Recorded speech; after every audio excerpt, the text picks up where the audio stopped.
Welcome guys, Sulfin here, and today I'm going to show you guys how RuneScape 3 performs on a late 2016 MacBook Pro. And there are two different models of the MacBook Pro 2016 or late 2016. There's the 15-inch and the 13-inch. I have the 13-inch. The 13-inch models do not have a dedicated graphics card, so when you're playing a game, the graphics will not look their best, and the frames per second, the FPS, will be terrible. If you have the 15-inch model, which is a lot more expensive, it will perform a lot closer to a regular PC, not quite as well, but a lot closer to that. While a 13-inch, like the one that I have, will perform a lot worse. So don't expect to have amazing graphics and amazing FPS. The one that I have is the 13-inch Touchbar, which comes with a 2.9 GHz CPU, and it comes with Intel Iris 550 graphics, so they're integrated graphics. The cheaper one without the Touchbar comes with Intel Iris 540 and 2.0 GHz CPU. So whatever one you're choosing, make sure that it will be ideal for your needs. Obviously you're not gonna get a Mac to game on, so let me go ahead and look at the graphics first. So as you can see, at the moment I'm on low settings and my FPS are jumping between low 30s to high 30s. They're not very stable, and as you can see, there's nothing going on here. I specifically chose Berthorpe because if you go to the south, there's like barely anything going on, so your frames will be a lot better. But if you run a little bit north towards the bank, you will see a lot of people and the frames per second will drop. So let me go back to the graphics settings. If I go to the minimum, which looks like this, there isn't much of a difference. It does go to the low 40s at least, and it stays at the high 30s. But when you span around, it does take a little bit of a hit. When you run, it does take a little bit of a hit. Now let's go back to low. So it took a big hit right there. If I run, it stays in the low 30s and hits the high 20s.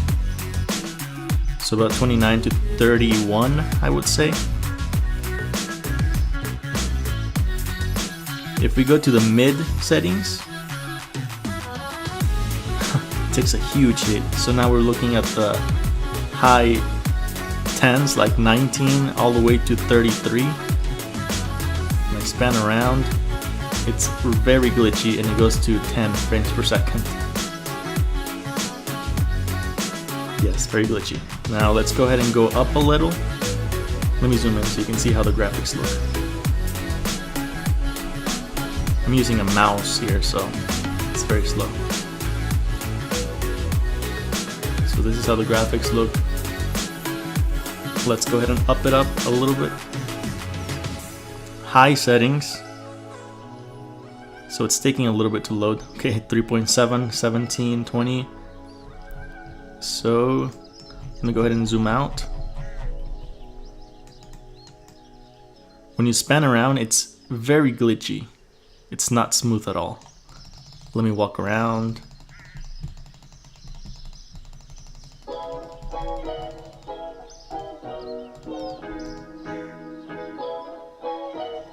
So yeah, it stays in the low 20s.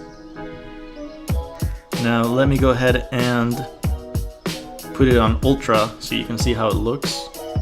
Actually, let me zoom in on this so you can see the quality, which is not very good. But anyway, let's go ahead and go to the ultra.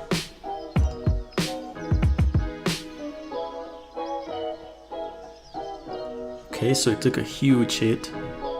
This is how the graphics look on ultra. It's very, very glitchy, not playable. At least not now, but it does get a little bit better. So now we're in the 30s and low 20s. Let me spin around. Still very glitchy. Let me walk around.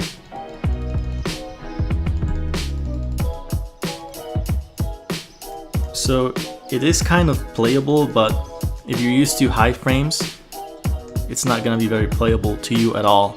Usually when I play it, it's about at least 60 FPS on my PC. Okay, so now I'm gonna keep it on ultra and I'm gonna go ahead and run north towards the bank. We're sitting at 15 right now, 14, 16, 13, 12. Okay, we're getting closer to the people. 11, 9, 8, 6, 7, 5, 6, 5, 7. Okay, so let me just stand still so I can see how it looks.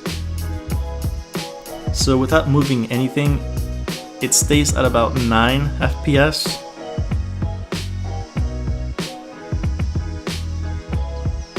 About 8 or 9 FPS, which is not playable at all. Let's go ahead and lower it just to see what the best graphic settings are on this Mac. So when I go to high, it goes up to 11, 12, about 10 to 11 or 12, 10 to 12, which is still not playable. As you can see. Let's go ahead and lower it a little bit more to the mid-range. Okay, so now we're sitting at about 15, 14 to 15, 16, 17. So about 14 to 17 FPS, which is still not playable, but it looks a lot smoother. 18, so about 14 to 18 it looks. Now let's go ahead and lower it a little bit more to the low settings. Okay, so now we're sitting at 15, 16, 18, 19, 20, 14, 15. Okay, so it does go from 14 to 20, which is, to me it's not playable. To some of you it might be playable, but to me it's not playable, although it's a lot better than the other settings. As you can see, there's a little bit of skipping around because of the missing frames. Okay, let's go ahead and take it all the way down to the minimum settings. So now it's sitting at about 20, 20, 21, 19, 22, 24. So even though I'm at the lowest setting, it's still not playable to me. But when we get away from all of the mess, where there's barely anything going on, it does skyrocket a lot to the high 20s, 30s, low 30s, 35, 30, 29, 34, 39. Okay, so now that I'm really far away, it does reach the 40s. And usually when I play it on my Mac, I use either the low or the mid. So usually I just use the low, so it's not as glitchy. But I really don't recommend you getting a Mac just to play games. I don't use this for games a lot. Usually when I use it, it's to do work and not play games. But you know, sometimes when my computer is not available or accessible, I just play it. But as you can see, when there's nothing going on, it does reach the 40s and occasionally the 50s, very rarely. But it's still not very playable to me. If you find FPS acceptable at around 30s to 40s, then this is very playable. But for the price of what the Mac costs, it should be running at least 60 FPS, I'd say. Because I think that this computer, the MacBook Pro 13-inch 2.9 gigahertz Mac, cost me around $1,800, or I think like $1,700 through Amazon. So you would expect a lot better than this, but again, I didn't get this to game on. So if you're still thinking about getting a Mac, look at this first. Thank you guys, have a good day.